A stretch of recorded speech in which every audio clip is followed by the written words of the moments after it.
बेटा,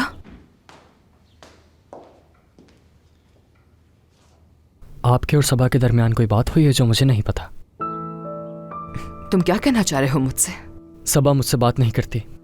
पिछली बार जब मैंने उससे बात की तो पता है क्या कहा था उसने मुझसे?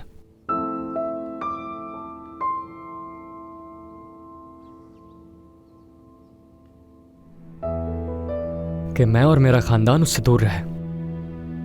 मैं ये बात सोच सोच कर पागल हो रहा हूं अम्मी। नहीं जानता वो मेरे साथ ऐसा सलूक क्यों कर रही है, और जहां तक मैं जानता हूं वो हमारा घर अपनी मर्जी से छोड़कर नहीं गई है।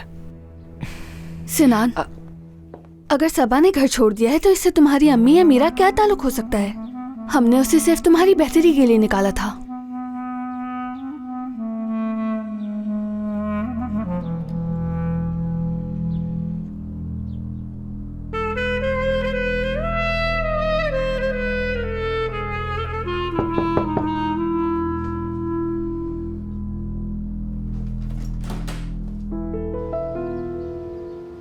वो मैं नसरीन की खैरियत मालूम करने के लिए आया था।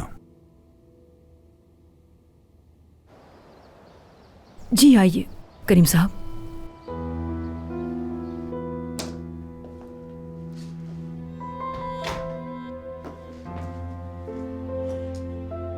ये सारी रात बुखार की वजह से सो ही नहीं सकी। अफसोस है मुझे। हाँ, अब कैसी तबीयत है तुम्हारी? पहले से थोड़ी बेहतर है अब। मैं किचन में जा रही हूँ अमीने की मदद करने के लिए। खाना बनाना होगा।